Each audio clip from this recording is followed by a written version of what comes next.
మళ్ళీ స్టార్టింగ్ నుంచి. ఓకే అండి. రాష్ట్ర ప్రజలందరికీ నమస్కారాలు. ఈరోజు ప్రపంచాన్ని పట్టి పీడిస్తున్న మహమ్మారి ఈ కరోనా. ఇప్పటికి చాలా దేశాలు లాక్డౌన్లోనే ఉన్నాయి. మనం కూడా 3వ లాక్డౌన్ ప్రకటించుకున్నాం. ప్రపంచం మొత్తం ఒకసారి చూస్తే 36 లక్షల మందికి ఈరోజు కరోనా పాజిటివ్ వచ్చింది. 2,50,000 మంది చనిపోయారు. ఒక్క అమెరికాలోనే 70,000 మంది చనిపోయే పరిస్థితికి వచ్చారు.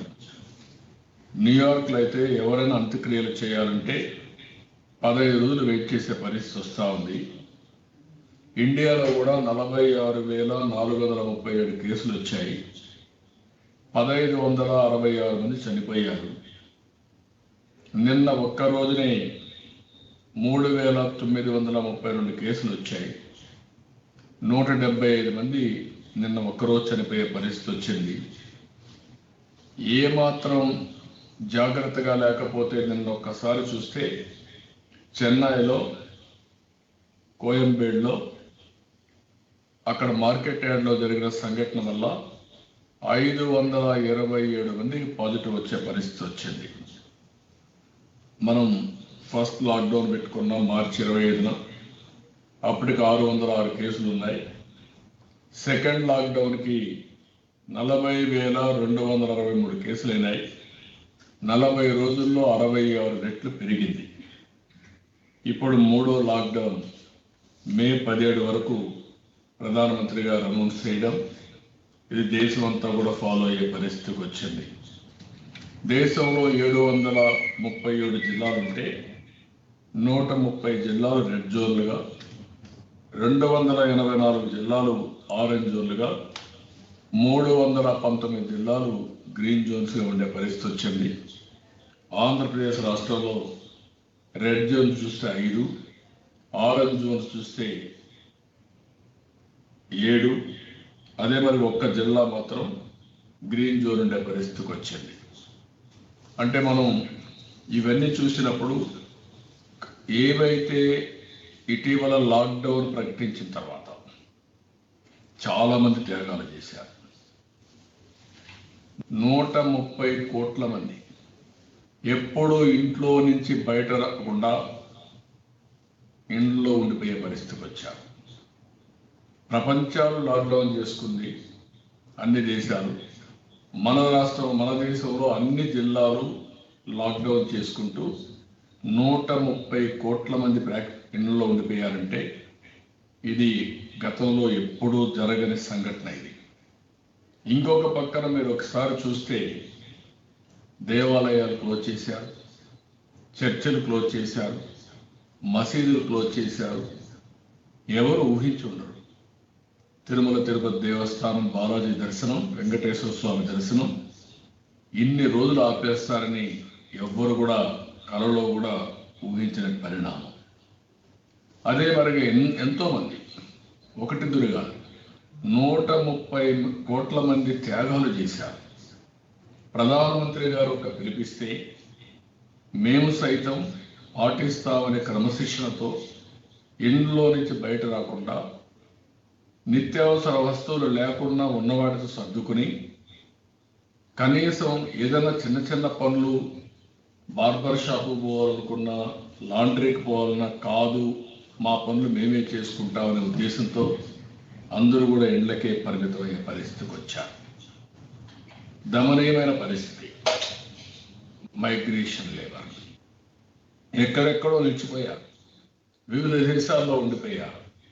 కొంతమంది అయితే ఎక్కడెక్కడో ఉండి మళ్ళీ జన్మభూమికి వెళ్ళిపోవాలి, మా ఊరికి వెళ్ళిపోవాలి, ఏమి లేకపోయినా అక్కడ ఉంటే ఏదో ఒకటి బతకచ్చు, కానీ ఇక్కడ ఉండలేమని అందరూ కూడా 2 లాక్డౌన్స్ అయిన తర్వాత అజిటేషన్లు కూడా ప్రారంభమైనాయి. నిన్న దాని పర్యవసానమే రాజమండ్రిలో వీళ్ళంతా రివోల్ట్ అయి పోలీసులకు వాళ్ళకి లాఠీ చార్జ్ జరిగే పరిస్థితి వచ్చింది. కర్నూలులో ర్యాంకో సిమెంట్ ఫ్యాక్టరీలో వాళ్ళందరినీ పంపించకపోతే వాళ్ళు కూడా రోడ్డు మీదకి వచ్చి ఆ ఆఫీసునే ధ్వంసం చేసే పరిస్థితికి వచ్చారు. ఎంతోమంది జీవనోపాధి కోల్పోయారు.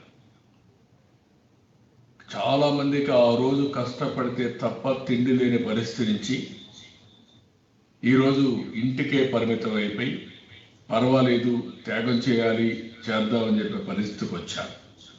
కానీ ఈ లాక్డౌన్ని కొంతమంది సద్వినియోగం చేసుకున్నారు. మనకు ఒక ఉదాహరణ కేరళ గవర్నమెంట్ ఉంది. కేరళలో మీరు చూస్తే మొదటి కేసు కేరళలో వచ్చింది, బిగిలో కొన్ని కేసులు వచ్చాయి. అయితే వాళ్ళు ఈ లాక్డౌన్ కానీ వాళ్ళు తీసుకున్న నిర్ణయాలతో 499 మందికి పరిమితం చేయగలిగారు. అందులో కూడా 2 రోజుల నుంచి ఒక కేసు కూడా రాలేదు. ఇంకొక పక్కన ఇప్పటికి అందరూ క్యూర్ అయ్యి ఇంటికి వెళ్ళిపోయి కరోనా నెగిటివ్ ఉండేవాడు 30 మంది. ఆ రాష్ట్రంలో చనిపోయింది 9. అదే మాదిరిగా ఒక నెలకు కావాల్సిన నిత్యావసర సరుకులన్నీ ఇచ్చారు, ఎవ్వరు బయట రాకుండా.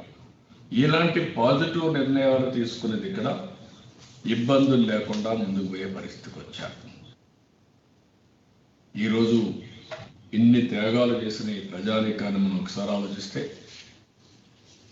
నిన్న ఆర్మీ కూడా వాళ్ళకి ఎవరైతే కరోనా దీంట్లో త్యాగాలు చేశారో బాగా పనిచేశారో వారందరినీ అభినందిస్తూ దేశం అంతా కూడా ప్రదర్శనలు చేసే పరిస్థితికి వచ్చారు.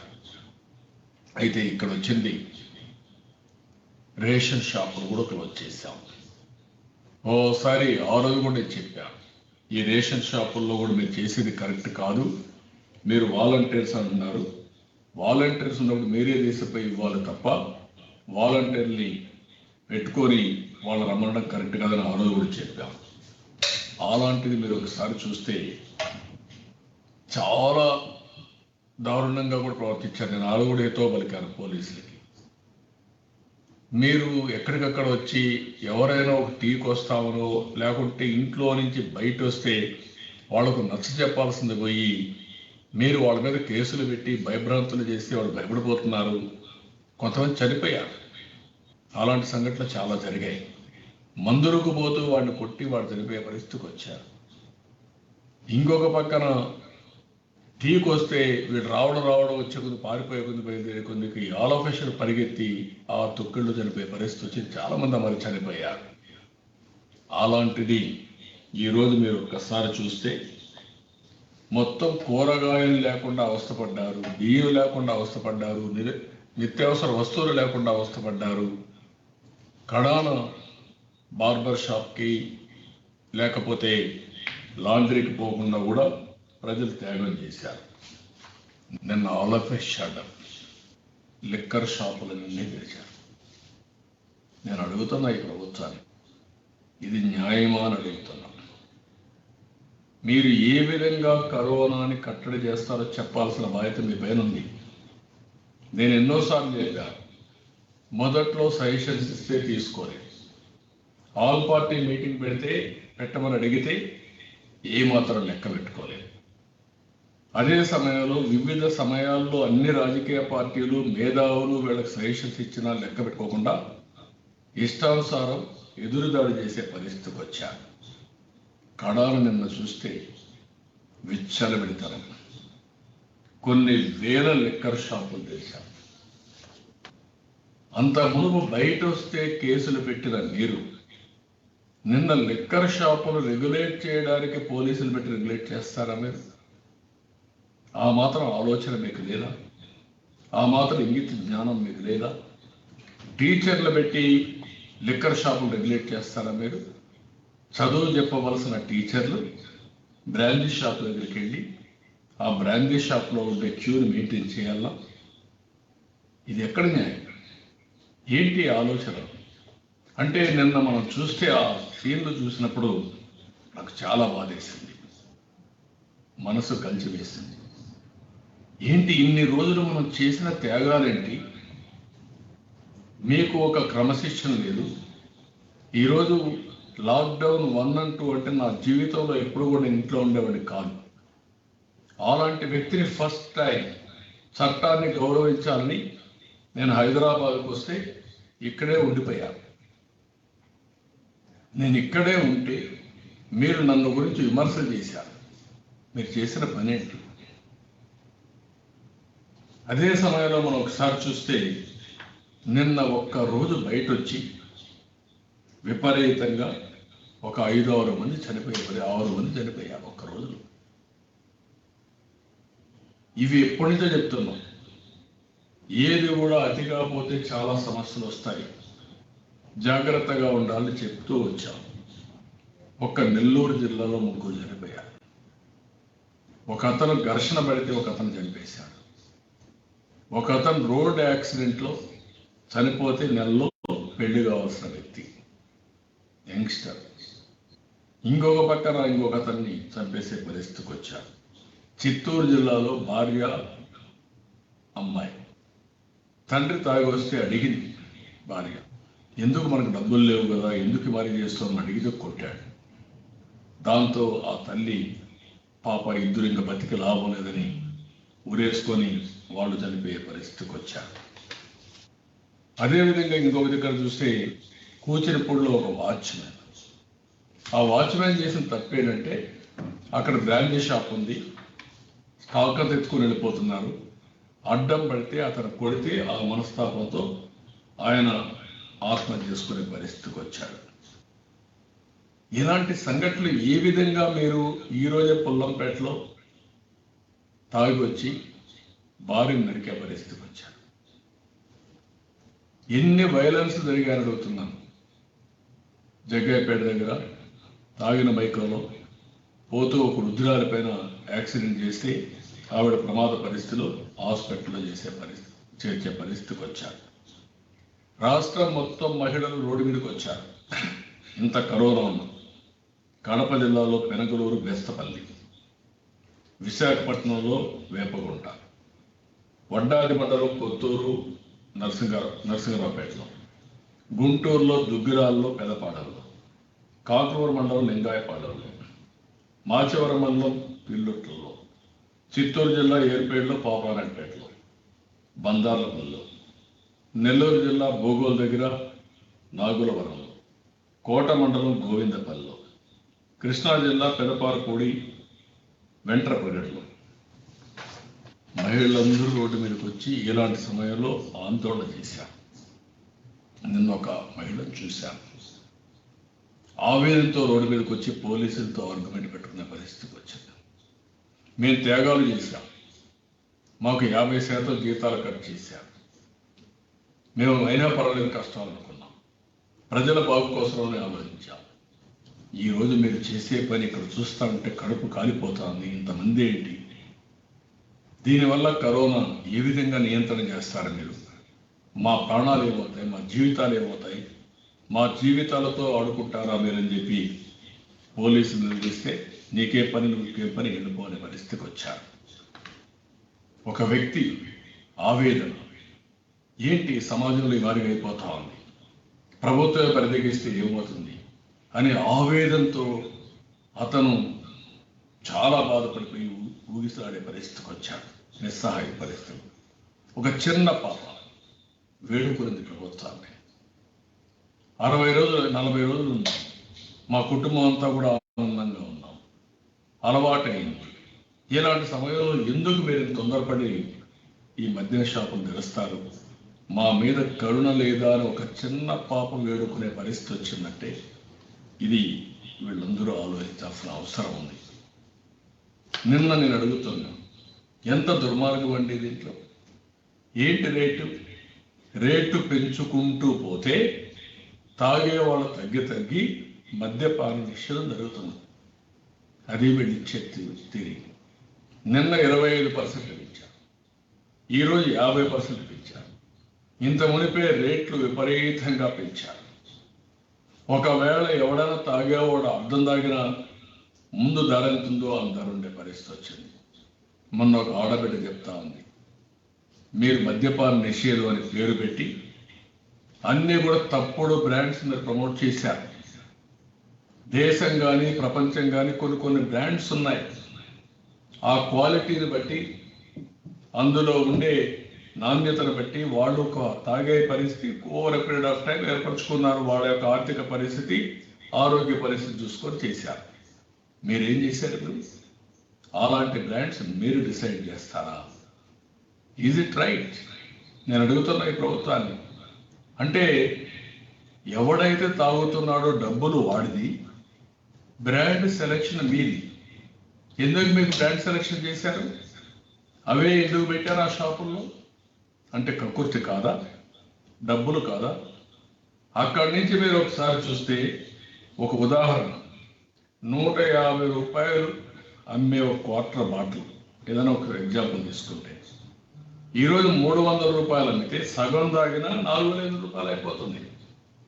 ఒకప్పుడు వాడు తాగినా కొంత డబ్బులు ఇంటికన్నా పోయింది. ఈరోజు ఇంటికి 1 రూపాయి కూడా పోయే పరిస్థితి లేకుండా పోయింది. రెండోది, చీప్ లిక్కర్ విపరీతంగా వచ్చే పరిస్థితి వచ్చింది. ఎక్కడికక్కడ ఇలిసిట్ లిక్కర్ తయారు చేసుకుంటున్నారు. ఇది ఆరోగ్యానికి మంచిదాన్ని నేను అడుగుతున్నా. దగ్గర మీరు ఒకసారి చూస్తే 10 రూపాయల నుంచి తక్కువ ధర మీద 80 రూపాయలు పెంచేశారు. ఇంకొక పక్కన మద్యం రెండో ధర ఇది చూస్తే మీడియం ధర 10 నుంచి 120 రూపాయలు పెంచారు. మూడోది 30 రూపాయల నుంచి 200 రూపాయలు పెంచారు. అంటే ఏంటి మీ ఉద్దేశం? లిక్కర్ని రిస్ట్రిక్ట్ చేయాలంటే అవైలబిలిటీ తగ్గించి ప్రజల్లో ఎడ్యుకేషన్ తీసుకొచ్చి మీరు ఎక్కడికక్కడ కట్టడి చేయాలి. కానీ దీంట్లో నేను చాలా స్పష్టంగా వాళ్ళకి చెప్పాను, నీ జే ట్యాక్స్ కోసం, జగన్మోహన్ రెడ్డి ట్యాక్స్ కోసం నేను చాలా స్పష్టంగా చెప్పాను. ఈరోజు ఆ రోజు చెప్పాను. చెప్పిన తర్వాత వీరికి కానీ ఏమాత్రం ఈ ముఖ్యమంత్రికి కానీ ప్రజలంటే భయం ఉంటే, ప్రజా జీవితంలో ఉండే వాళ్ళకు ఒక బాధ్యత ఉంటే ఆ రోజే కరెక్ట్ చేసుకోవాలి. నేను అడిగా, నీకు ఎవడిచ్చాడు ఈ అధికారం? నువ్వు ఈ బ్రాండే తాగాలని చెప్పే లేకుంటే శాసనం చేసే అధికారం నీకు ఎవరిచ్చారు అడిగా. దానికి సమాధానం లేదు.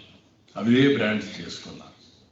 ఇంకొక పక్కన ఏం చేశారు? అక్కడి నుంచి ఏవైతే ఈ బ్రాండ్స్ ఉన్నాయో నాసిరకం పెట్టి డబ్బులు విపరీతంగా పెంచుకుంటూ, ఎంత పెంచితే అంత మీకు ట్యాక్స్ వస్తుంది. ఎక్సైజ్లో ఒక సిస్టమ్స్ కొన్ని తీసుకొచ్చాం, పద్ధతి ప్రకారం చేశాం. ఇప్పుడు ఏదైనా ఒక మంచి బ్రాండ్ ఏదైనా ఉంటే అది ఆంధ్రప్రదేశ్ దొరికే పరిస్థితి లేదు. ఎందుకంటే వాళ్ళు అవినీతికి పాల్పడలేరు, వాళ్ళు డబ్బులు ఇవ్వలేరు. దీనికంటే దుర్మార్గమైన కార్యక్రమం ఏమైనా ఉందని అడుగుతున్నా. మీరు కానీ మద్యపానం నిషేధం చేయాలనుకుంటే దీనికంటే సరైన సమయం ఏముందండి? 40 రోజులు తాగలేదు, అలవాటు చేసుకున్నారు. ఇదే అలవాటు చేయండి మీరు. ఎందుకు మళ్ళా ఓపెన్ చేసి ఫ్లడ్ గేట్స్ ఎందుకు ఓపెన్ చేశారు? దీనికి సమాధానం చెప్పండి మీరు. దానికి సమాధానం చెప్పే పరిస్థితి లేదు. ఎందుకు సెలెక్ట్ బ్రాండ్స్ పెట్టారో చెప్పే పరిస్థితి లేదు. నిన్న అంత తొందరపాటు ఎందుకండి? సౌత్ ఇండియాలో ఎవరు ఓపెన్ చేయలేదు? ఎందుకు మీకు అంత ఆత్రం? ఇమ్మీడియట్గా లాక్డౌన్ 3 వస్తానే ఇమ్మీడియట్గా లిఫ్ట్ చేసి, కనీసం ఇంగిత జ్ఞానం లేకుండా కొన్ని వేల మంది క్యూలో పెట్టుకుని పొరుగు రాష్ట్రాల వాళ్ళు కూడా వచ్చి ఇక్కడ తాగే పరిస్థితి వస్తే, లాండ్ ఆర్డర్ పరిస్థితి సృష్టించే పరిస్థితికి వస్తే ఏ విధంగా మీరు సమాధానం చెప్తానని అడుగుతున్నా. దీనికి ఆన్సర్ ఏముందని అడుగుతున్నా. ఇప్పటికే బీహార్, గుజరాత్ మద్యపాన నిషేధం చేశారు. ఇక్కడ మన వాళ్ళకి అలవాటైంది. కనీసం ఇలాంటి సమయంలో కొన్ని రోజులు వెయిట్ చేయలేరా మీరు? ఎందుకంత ఆత్రం మీకు? అంటే మీ డబ్బులు పోతుందనే? మీకు వచ్చే కమిషన్లు పోతాయనా? అంటే ప్రజల యొక్క జీవితాలతో మీరు ఆడుకుంటారా? వాళ్ళ ఆరోగ్యంతో మీరు ఆడుకుంటారా? మీరు ఇచ్చే బ్రాండ్ ఇవన్నీ కూడా నాసిరకం. ఈ నాసిరకంతో ఎన్ని సమస్యలు వస్తాయో, ఆరోగ్య సమస్యలు, ఆర్థిక సమస్యలు. చాలామంది ఇవన్నీ టెస్ట్ చేస్తే ఈ బ్రాండ్స్ తాగిన వాళ్ళు చాలామంది అనారోగ్యం పాలయ్యే పరిస్థితికి వచ్చారు. ఇవన్నీ కూడా మనం ఆలోచించాల్సిన అవసరం ఉంది. అనేక సమస్యలు ఉన్నాయి. మీరు సమస్యలు సృష్టిస్తున్నారు. ప్రజల్ని అయోమయంలో పడేసే పరిస్థితికి వచ్చారు. ఈరోజు రైతాంగం పూర్తిగా చితికిపోయింది. మామూలుగా కోలుకునే పరిస్థితులు లేదు. పండ్ల తోటలో పండించిన రైతాంగం, ఆంధ్రప్రదేశ్లో వాణిజ్య పంటలు ఎక్కువ, అది పండ్ల తోటలు కావచ్చు, సెరికల్చర్ కావచ్చు, పొగాకు కావచ్చు, ఇలాంటి పంటలు చాలా పండిస్తారు. అలాంటిది అక్వాకల్చర్ కానీ ఇవన్నీ వస్తాయి. అన్నీ కూడా దెబ్బతినే పరిస్థితికి వచ్చారు. మీరు ఎవ్రీడే ప్రెస్ స్టేట్మెంట్స్ ఇస్తానే ఉన్నారు. మేము కొంటున్నాం, యాక్టివేట్ చేస్తున్నాం, కొనిపోతున్నాం అని మీరు చేశారు. మొన్న మీరు హైకోర్టులో ఒక అఫిడవిట్ వేస్తే మీ డొల్లతనం బయటపడే పరిస్థితి వచ్చింది. మీరు ఇప్పటి వరకు కొనింది 4,92,000 మెట్రిక్ టన్. దీనికి సమాధానం చెప్తారు. శ్రీకాకుళం 77,000, విశాఖపట్నం 92,000, ఈస్ట్ గోదావరి 35,000, వెస్ట్ గోదావరి 2,15,000, కృష్ణాలో 59, గుంటూరులో 5,000, ప్రకాశంలో 30,000, నెల్లూరులో 1,37,000, చిత్తూరులో 9,000, మొత్తం కలిసి 4,92,000 కొన్నారు. మీరు ఎక్కడ హార్టికల్చర్ కొన్నారండి? మీరు పులివెందల్లో అరటి పళ్ళు కొని అక్కడే అమ్మకుండా వేరే ప్రాంతాలు తీసుకొచ్చి ఇక్కడ అమ్మితే వీళ్ళకి రేట్ లేకుండా చేశారు. ఇలాంటి తప్పుడు విధానాల వల్ల చాలా సమస్యలు వచ్చాయి. ఈరోజు కొన్ని గవర్నమెంట్లు చేసే ఆన్లైన్లో బుకింగ్లు చేసి డోర్ డెలివరీ ఇచ్చి అటు వినియోగదారుడికి ఇటు రైతుకి లాభసాటిగా కూడా గవర్నమెంట్స్ పనిచేశాయి. ఎందుకు మీరు చేయలేకపోయారు? మీరు దీంతో లేకుండా మీరు చేసిందంతా మీరు చూస్తే బిజీ అయిపోయారు కలర్స్ పైన. ఇంకా వేస్తూనే ఉన్నారు. లాక్డౌన్ టైంలో కూడా కలర్స్ వేస్తున్నారు. ఈరోజు హైకోర్టు అన్ని జీవోలు కొట్టేసి కాదు ఇది తప్పు, కరెక్ట్ కాదు, మళ్ళా అఫిడవిట్ వేయండి అనే పరిస్థితికి వచ్చారు. ఊర్లలో వెళితే ఈ కలర్లు వేయొద్దని ఆ ఊరోడు నిరసన తెలియజేస్తే వాళ్ళపైన మీరు కేసులు పెడతారు. ఇది ఎక్కడ న్యాయం అని నేను అడుగుతున్నా. ఇంకొక పక్కన ఎలక్షన్స్ అన్ని మీరు గుద్దేసుకోవాలి. లోకల్ బాడీ ఎలక్షన్ రాసేసుకోవాలి. ఎలక్షన్ కమిషన్ తీసేయాలి. అన్ని రాజకీయ పార్టీలు అన్ని కూడా పోరాడుతున్నాం. దానికి కూడా వైలేషన్ చేయాలి. తమిళనాడులో ఉన్నటువంటి ఒక జడ్జి అని తీసుకొచ్చి అంబులెన్స్లో ఇక్కడ తీసుకొస్తారు. మీరు మళ్ళా అంబులెన్స్ అక్కడ పంపిస్తారు. ఆయన ఎప్పుడు ఎలక్షన్స్ పెట్టాలని అడుగుతారు.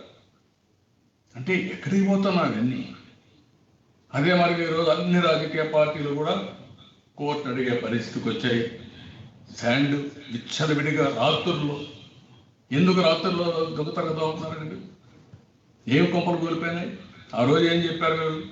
శాండ్ రేట్లు తగ్గిస్తామని ఇష్టానుసారంగా చేయడం, ల్యాండ్ ఎక్విజిషన్లో స్కామ్స్ చేయడం, మైన్స్ మీద కావాలని తప్పుడు కేసులు పెట్టడం, ఎమ్మెల్యేస్ అయితే ఎక్కడికక్కడ విపరీతంగా వెళ్ళి వైలేట్ చేయడం, భూ కబ్జాలు చేయడం, అడిగితే వాళ్ళ మీద కేసులు వేయడం, ప్రజలు అడిగితే కేసులు వేయడం, ఎవరన్నా విమర్శిస్తే పేపర్ వాళ్ళందరిపైన మీడియా పైన కేసులు వేయడం, ప్రత్యేకమైన జీవో చేస్తున్నారు. ఎక్కడికి పోయాను? ఈ రాష్ట్రంలో ఫండమెంటల్ రైట్స్ లేవా? విమర్శించే హక్కు మనకు లేదా? పోలీసు వ్యవస్థ ఎందుకు అంత ఉత్సాహం అయ్యారు? ఇవన్నీ అయ్యే ఈ రాష్ట్రంలో ఈ పరిస్థితులు వచ్చాయి. ఇది చాలా దౌర్భాగ్యం. నేను ఒకటే ప్రజలందరినీ కోరుతున్నా, మన వాళ్ళు మనం కాపాడుకోవాల్సిన అవసరం ఉంది. ఒక పక్క ప్రభుత్వం పైన ఒత్తిడి కావాల్సిన అవసరం ఉంది. ఈ ప్రభుత్వం మన మొర ఆలకించే పరిస్థితులు కూడా లేరు. అయినా కూడా తప్పదు. అందరం కలిసి సమిష్టిగా ఫైట్ చేయడం, మన హక్కులు కాపాడుకోవడం, మన భవిష్యత్తును మనం కాపాడుకునే పరిస్థితి రావాలి. కనీసం ప్రభుత్వం స్వలాభం కోసం, వాళ్ళ అవినీతి కోసం విపరీతంగా లిక్కర్ షాపులు తెలిస్తే మీరు కూడా పోయేసి నిలబడుకోవడం కూడా కరెక్ట్ కాదు. నేను అప్పీల్ చేస్తున్నా, మీ కుటుంబ సభ్యులు ఒకసారి ఆలోచించుకోండి. 40 రోజులు ఉన్నారు, 40 రోజుల్లోపే పట్టారు. ఈరోజు ప్రభుత్వం చేతగాని పని చేసింది కాబట్టి, వాళ్ళ స్వార్థం కోసమే చేశారు కాబట్టి మనం మన కుటుంబం బలిపశువులు అయిపోవాలని అడుగుతున్నా. ఈ యొక్క కరోనా వైరస్ ఎప్పుడవుతుందో మనకు ఇంకా తెలియదు. ఇంకా స్పష్టత రాలేదు. ఇంకా వ్యాక్సిన్ కనుక్కోలేదు. రేటు పెరుగుతూనే ఉన్నాయి. చనిపోయే వాళ్ళ సంఖ్య కూడా పెరుగుతూనే ఉంది. ఈ విషయం మీరు అందరూ గుర్తుపెట్టుకోవాల్సిన అవసరం ఉంది. దీనికి ఒకటే మార్గం, ఈ కరోనా వైరస్ స్ప్రెడ్ కాకుండా మనం నియంత్రణ చేసుకోవడం, స్వీయ నియంత్రణ చేసుకోవడం, మనం జాగ్రత్తగా ఉండడం, ఈ ప్రభుత్వం చేసే తప్పుడు పనులు ఎప్పటికప్పుడు మనలో మనం చర్చించుకుంటూనే మన జాగ్రత్తలు మనం తీసుకుంటూ ముందుకు పోయి మన భవిష్యత్తు, మన పిల్లల భవిష్యత్తు కాపాడుకోవాలి ప్రజలందరినీ కోరుతున్నా.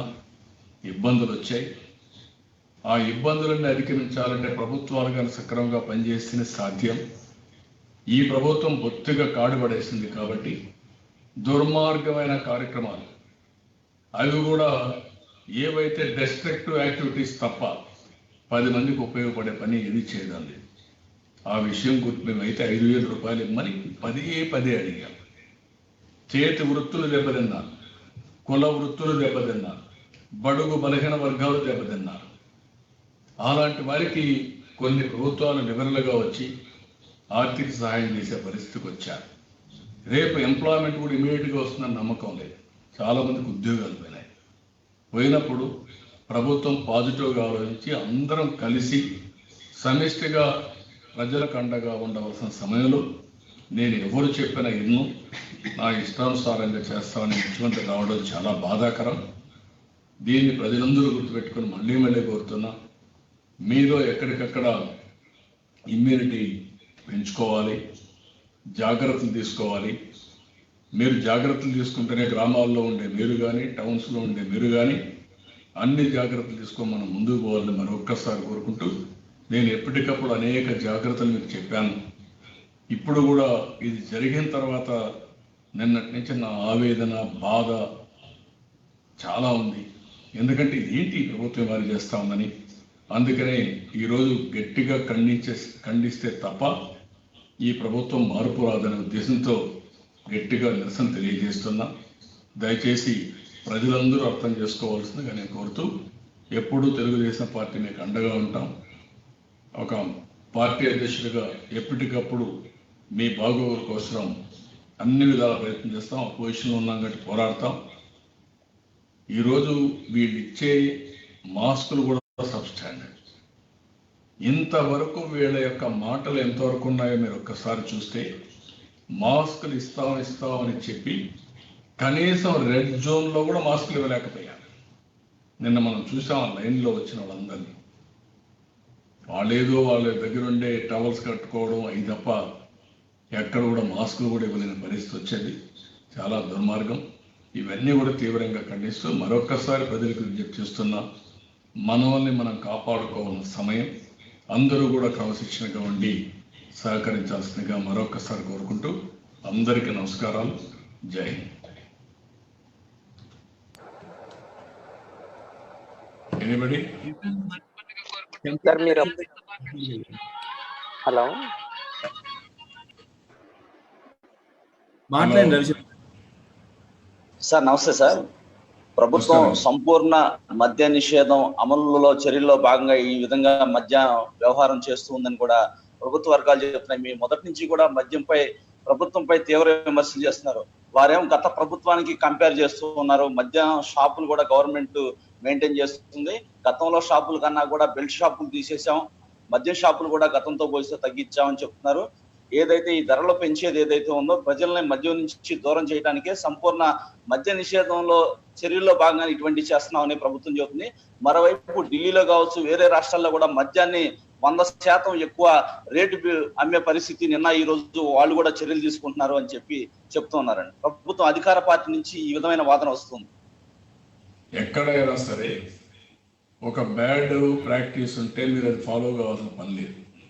నెంబర్ 1. నెంబర్ 2, ఆ రాష్ట్రాల్లో సెలెక్ట్ బ్రాండ్స్ లేవు. వినియోగదారుడు ఏది తాగాలో అది తాగుతున్నాడు. ఎందుకు సెలెక్ట్ బ్రాండ్ పెట్టారు మీరు? You answer that. నువ్వు మద్యపాన నిషేధం పెడతానని ఎందుకు గవర్నమెంట్ షాపులు పెట్టావు? నిన్నటి వరకు 7 గంటల వరకు 9 గంటల వరకు ఎసెన్షియల్ కమాడిటీస్కి వస్తే లైన్లో నిలబెట్టిన మీరు ఈరోజు ఉదయం 7 నుంచి 11 నుంచి సాయంత్రం 7 వరకు ఏ విధంగా అలౌ చేశారు మీరు? You answer all these questions. Is it essential service? Medical shop పోతే కొడతారా మీరు? పక్కన రోడ్డు మీదకి వస్తే కొడతారా మీరు? పక్కకు వస్తే కేసులు పెడతారా మీరు? అలాంటిది ఈరోజు మొత్తం రోడ్ల మీదకి రప్పిస్తారా మీరు? పోలీసుల్ని టీచర్లు పెట్టి రెగ్యులేట్ చేస్తారా క్యూస్ మీరు? You answer this. రేట్లు వేస్తే తాగేవారు తగ్గుతారా? కాదు, ఇంట్లో సామాగ్రి కూడా వేస్తారు. కనీసం అంత మునుపు కొంతైనా సగం లేకుంటే కొంచెం ఎక్కువ తక్కువ ఇంట్లో డబ్బులు ఇచ్చేవాడు, అది కూడా ఇవ్వకుండా మానేశాడు. ఆ విషయం మీరు గుర్తుపెట్టుకోవాలి. మీకు సిన్సియారిటీ ఎక్కడ ఉంది? 40 రోజులు తాగలేదు, ఎందుకు ఓపెన్ చేశారు మీరు? ఇప్పుడు యు ఆన్సర్ దిస్ క్వశ్చన్. ఎన్ని త్యాగాలు చేశారు? 130 కోట్ల మంది త్యాగాలు చేశారు. ప్రధానమంత్రి లాక్డౌన్ 1 చెప్పినప్పుడు, లాక్డౌన్ 2 చెప్పినప్పుడు, లాక్డౌన్ 3 చెప్పినప్పుడు ఎవ్రీడే టెంపుల్కి పోయేవాళ్ళు, లేకుంటే మసీదుకు పోయేవాళ్ళు, సండే అయితే చర్చికి పోయేవాళ్ళు మానేశారు. వాళ్ళ మనోభావాలు ఉన్న వాళ్ళు త్యాగం చేస్తే, ఇంకొకటి ఎంతమంది త్యాగాలు చేసి ఉద్యోగాలకు పోకుండా పోయారు, జీతాలు లేకపోయినా. కొంతమందికి అర్ధ జీతం ఎందుకు ఇచ్చారు మీరు? 50%. కరోనా పెన్షన్స్కి ఎందుకు ఇవ్వలేదు మీరు? కరోనా ఫ్రంట్ వారియర్స్ కూడా మీరు డబ్బులు ఇవ్వకపోతే మేము గట్టిగా ఫైట్ చేశాం. కడాన గ్రామాల్లో, టౌన్స్లో ఎవరైతే పారిశుద్ధ్య పనులు చేస్తారో వాళ్ళకు కూడా మీరు డబ్బులు లేదు. అలాంటిది వాళ్ళు త్యాగం చేస్తే ఆ త్యాగాల ఫలితమైంది. I'm asking straight question. దాన్ని జస్టిఫికేషన్ చేసుకుంటారా? అడగండి ప్రజల్ని, పెట్టండి ఓటింగ్. మేము చేసింది న్యాయం అంటున్నారు కదా, ఒక రెఫరెండం పెట్టండి, ఏం చెప్తారు చూద్దాం. ఊరికే తప్పు పనులు చేసి సమర్థించుకోవద్దండి. ఏ పని అంటే ఆ పని మా ఇష్ట ప్రకారం చేస్తాం, మాకు అధికారం ఉంది కాబట్టి మీరు ఎవరు అడగలేరుకుంటే కరెక్ట్ కాదు. ఆ విషయాన్ని గుర్తుపెట్టుకోవాల్సిన అవసరం ఉంది.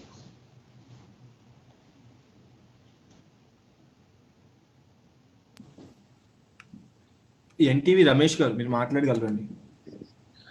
సార్, ఇప్పుడు టెస్టుల విషయంలో మీరు మొదటి నుంచి కూడా చెప్తా ఉన్నారు అధికంగా టెస్టులు చేయాలని. ఇప్పుడు దేశంలోనే ఎక్కువ టెస్టులు చేస్తున్నటువంటి రాష్ట్రంగా ఆంధ్రప్రదేశ్ ఉందనేది ప్రభుత్వం చెప్తా ఉంది. దీనిపై మీ కామెంట్ ఏంటి? ఈ విషయంలో మనం ఏమైనా పురోగతి సాధించినట్టేనా? రెండో క్వశ్చన్ సార్, ధరలు పెంచడం ద్వారా నియంత్రణ సాధ్యమేనా? నేనేమంటానంటే, ఎక్కడన్నా జరిగిందా ధరలు పెంచి మద్యపాన నియంత్రణ ప్రపంచంలో ఎక్కడన్నా జరిగిందా? నేను అడుగుతాను, మీకు అవగాహన ఉందా? కేరళ ముఖ్యమంత్రి కొంచెం ఏజ్డ్ అయినా ఎంత పర్ఫెక్ట్గా చేశారు. కర్ణాటక ముఖ్యమంత్రి కొంత ఏజ్ ఉన్న అనుభవం ఉంది కాబట్టి ఎంత పర్ఫెక్ట్గా చేస్తున్నారు వాళ్ళు. మీరేం చేస్తారు? కుర్ర చేస్తాయి. ప్రజల ప్రాణాలతో మీరు ఆడుకుంటారా? మీరెవరు బ్రాండ్స్ పెట్టడానికి? ఎవరిచ్చారు మీకు ఈ అధికారం? అదే మరి గవర్నమెంట్ షాపులు అనే పేరు పెట్టి మీ ఇష్ట ప్రకారం ఎందుకు గవర్నమెంట్ షాపులు ఏ బ్రాండ్ కావాలో ఆ బ్రాండ్ అక్కడికి వస్తుంది, అదే తాగాలి. అదే మరి రేట్లు డే బై డే పెంచుకుంటూ వెళ్ళిపోతే పేదవాడి జీవిత ఆరోగ్యం పోతా ఉంది. చాలా సమస్యలు వస్తున్నాయి. అనారోగ్య సమస్యలన్నీ మీరు ఒకసారి టెస్ట్ చేస్తే తెలుస్తుంది. ఈ రాష్ట్రంలో రెగ్యులర్గా ఈ బ్రాండ్స్ తాగే వాళ్ళ యొక్క ఆరోగ్య పరిస్థితులు కానీ ఒక సర్వే చేసి మెడికల్ టెస్టులు చేస్తే అప్పుడు అర్థమవుతుంది.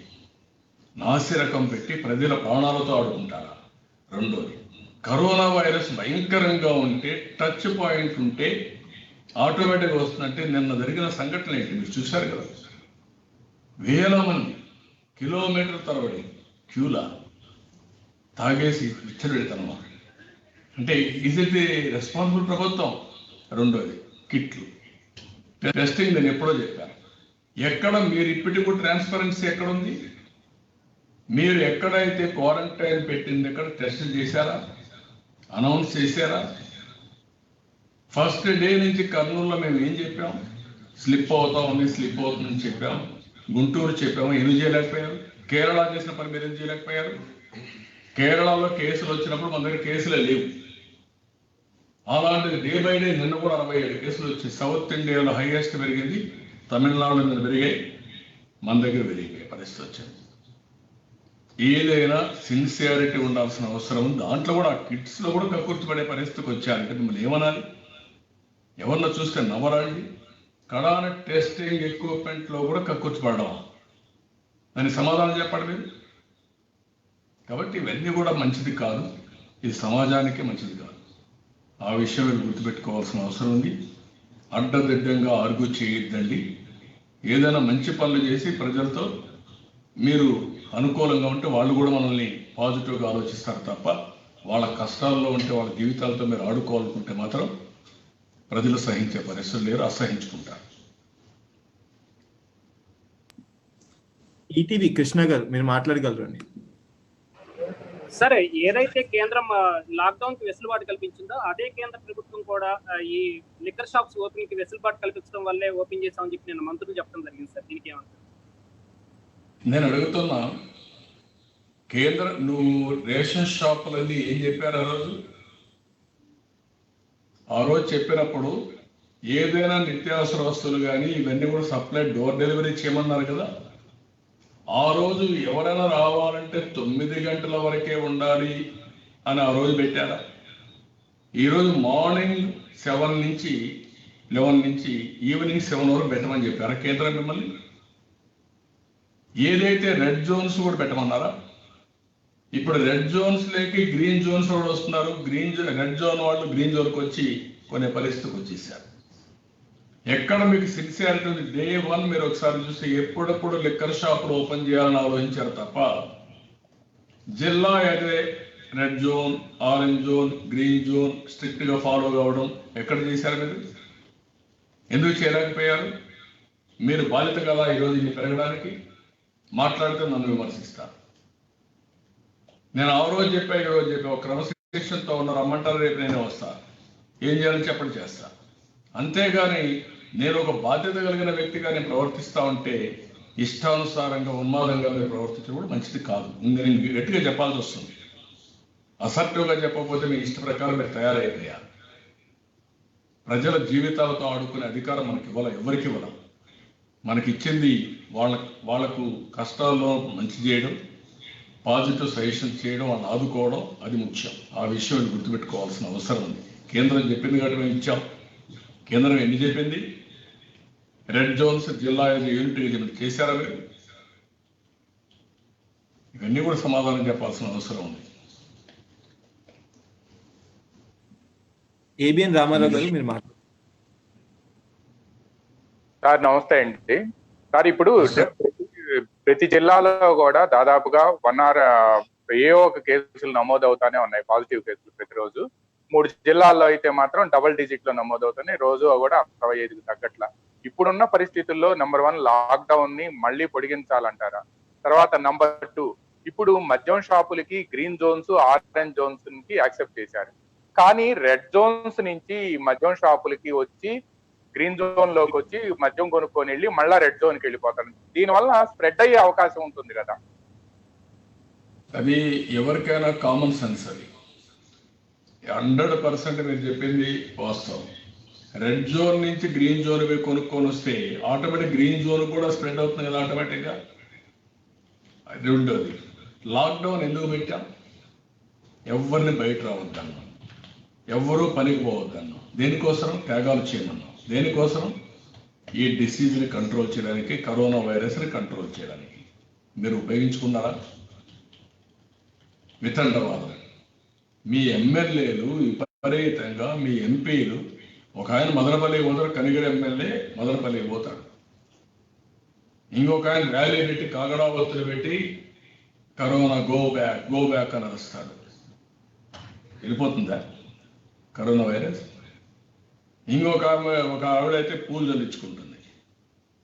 ఇప్పుడు ఆవిడేమంటుంది, పోలీసులు తెలితే లేదా నేను చల్లుకుంటే పెద్ద ప్రాబ్లం ఉంది జరుగుతుంది. ఇంకొక ఆయన అయితే ఊరూరి పోయి ఇష్టానుసారంగా 70-80 ట్రాక్టర్లు పెట్టి ఊరేగుతారు. అంటే ఎక్కడికి పోతున్నారు మీరు? అదే మరి అపోజిషన్ పార్టీస్ ఇంట్లో నుంచి బయట వచ్చి ఎవరన్నా కష్టంలో ఉన్నారు, కూరగాయలు ఇస్తే వాళ్ళ మీద కేసు పెడతారు. అంటే దీన్ని ఏ విధంగా మీరు సమర్థించుకుంటారు? స్ట్రిక్ట్గా అందరికీ ఒక రూల్ పెట్టి ఆ రూల్ ప్రకారం ఫాలో అయ్యి. రెండోది, ఎవరైనా దాతలు వచ్చి మేము దానం చేస్తామంటే మా వాలంటీర్కి ఇవ్వండి, జగన్మోహన్ రెడ్డి పేరు చెప్పుకుంటాం, మీరు ఇచ్చిన దానికి కూడా మా స్టాంపు కావాలి, మాకే పేరు రావాలంట. దానానికి కూడా వేరే వాళ్ళు దానం చేసి మీకు పేరు రావడం ఏంటండి? ఈ కక్కుర్తి ఏంటండి? ఇలాంటి చాలా ఉన్నాయి. అందుకని నేను చాలా తీవ్రంగా ఖండించేది ఇవన్నీ. ఇది మంచిది కాదు. నిన్న కూడా కొంతమంది పేదవాడు కడుపు మండితే ఒక మాట మాట్లాడితే వాళ్ళపైన కేసులు పెడుతున్నారు. ఇది ప్రజాస్వామ్యం కాదు. ఫండమెంటల్ రైట్స్ ఉన్నాయి, గుర్తుపెట్టుకోండి. మీ ఇష్ట ప్రకారం కేసులు పెడితే ఫస్ట్ నుంచి నేను చెప్తాను మీ అందరికీ, మీడియాలో ఉన్నారు, ప్రజలు ఉన్నారు, ప్రజావేదిక కూల్చినప్పుడు నాకు సంబంధించింది అనుకున్నారు.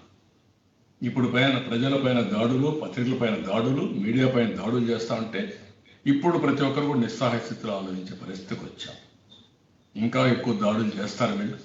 ప్రజాస్వామ్యాన్ని కాపాడుకోవాలి, అందరం కూడా ధైర్యంగా ముందుకు పోవడం తప్ప వేరే మార్గం లేదు. లేకపోతే రాష్ట్రానికి ఇంకా చాలా డ్యామేజ్ అవుతుంది. టీవీపై రాకేష్ గారు మీరు మాట్లాడగలరండి. Sir good afternoon sir.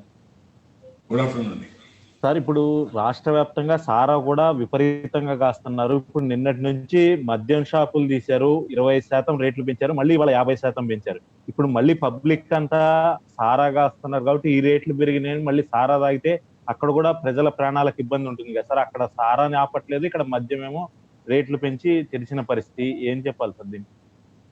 నేను అందుకనే ఫస్ట్ నుంచి అనేది సమస్యను సరిగా అర్థం చేసుకొని ఆ సమస్యకు పరిష్కార మార్గం కరెక్ట్గా చేస్తే తప్ప ప్రభుత్వం అనేది సరైన నిర్ణయం తీసుకుంటే తప్ప దానివల్ల చాలా సమస్యలు వస్తాయి. మీరు అన్నారు రేట్లు పెంచుకుంటూ పోతే ఊరికి ఒక బట్టి తయారవుతుంది. ఆ బట్టి తయారైతే మమ్మల్ని బ్లేమ్ చేయొచ్చు, మీరు తెలుగుదేశంలో బట్టి పెట్టారని. ఎప్పుడూ లేదు ఈ రాష్ట్రంలో. అలాంటి దానికి మీరు నంది పెరిగారు. మీ ఇష్ట ప్రకారం మీ వాళ్ళు కూడా బట్టి పెట్టి ప్రజలంతా కూడా మేము ఇంత డబ్బులు పే చేయలేం కాబట్టి ఎక్కడికక్కడ దాంట్లో ఏం వేస్తారు? చెప్పులు, చెక్క, యూరియా. ఒకప్పుడు ఇదే సారా అంటే. అప్పుడు ఎన్టీ రామారావు గారు వచ్చిన తర్వాత ఇది పోవాలనే ఉద్దేశంతో ఫస్ట్ టైం ఇవన్నీ శాచర్స్ అంత మునుపద కూడా మీకు ఆ రోజు శాచర్స్ చేసేపోయి ఇచ్చి గోతాలో డబ్బులు తెచ్చుకునే పరిస్థితి నుంచి మనం ఈ పరిస్థితికి వచ్చాం. అలాంటిది మళ్ళా మీరు ఆ పరిస్థితి ఊర్లో అంతా కూడా ఎక్కడికక్కడ ఇల్లీగల్గా సారా గాంచే పరిస్థితి ఇచ్చి ఏదంటే వేసి ప్రజల ప్రాణాలతో ఆడుకునే పరిస్థితి వస్తే చాలా దుర్మార్గం, చాలా దారుణం. ఒక పక్క రేట్లు పెంచి వాళ్ళని ఆర్థికంగా చితగొట్టి బ్రాండ్స్ కూడా నాసిరకం బ్రాండ్లు పెట్టి వాళ్ళ ఆరోగ్యంతో ఆడుకుంటున్నారు. వాడు సొంతంగా కాల్చేవాడు కూడా ఇదే పని చేస్తారు. మొన్న మనం ఒకటి ఆలోచన తిరుపతిలో వాలంటీర్లు ఇల్లీగల్ సారా తయారు చేసి ఇంటింటికాడ ఆర్డర్ చేసి ఇచ్చే పరిస్థితికి వచ్చారు. ఏ విధంగా వాళ్ళు అది మాట్లాడితే మాట్లాడే కేసు పెడుతున్నారు. ఎక్కడికి పోతున్నారు మీరు? ఇదేనా చేసే పని? అందుకనే ఈ ప్రభుత్వంలో చాలా అనర్థాలు ఉన్నాయి, ప్రజలందరూ గుర్తుపెట్టుకోవాలి. కానీ మనం కూడా నిరసన తెలియజేయకపోతే ఇంకా వీళ్ళ ఇష్ట ప్రకారం చేసి భవిష్యత్తును అంధకారం చేస్తారు. అందుకని ఇవన్నీ మనం గట్టిగా ఉండాల్సిన అవసరం అనేది అప్పీల్ చేస్తాం. చాలా అనర్థాలు రాబోతాయి. ఈ యొక్క రేట్లు పెంచి ఎక్కడికక్కడ సారాగా తయారై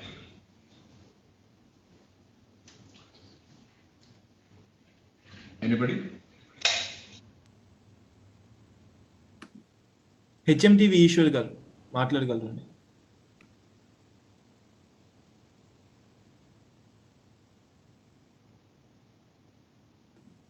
హెచ్ఎంటీవీ ఈశ్వర్ గారు మీరు అన్మ్యూట్ చేసి మాట్లాడగలరండి. Sir good afternoon sir. నమస్కారం. ప్రతిపక్ష నాయకులు ప్రెస్ మీట్లు పెడుతున్నారు, లెటర్లు రాస్తున్నారు, కానీ తెలుగుదేశం పార్టీ అంతకు మించి ఏం చేసింది ఈ కష్టకాలంలో అన్నది వైసీపీ వాళ్ళ ఎదురుదాడి సార్. ఎప్పుడైనా సరే మీరు ఒకసారి చూసారా? తెలుగుదేశం పార్టీ అధికారంలో ఉన్నప్పుడు కానీ ప్రతిపక్షంలో ఉన్నప్పుడు కానీ మా బాధ్యతను నిర్వహించాం.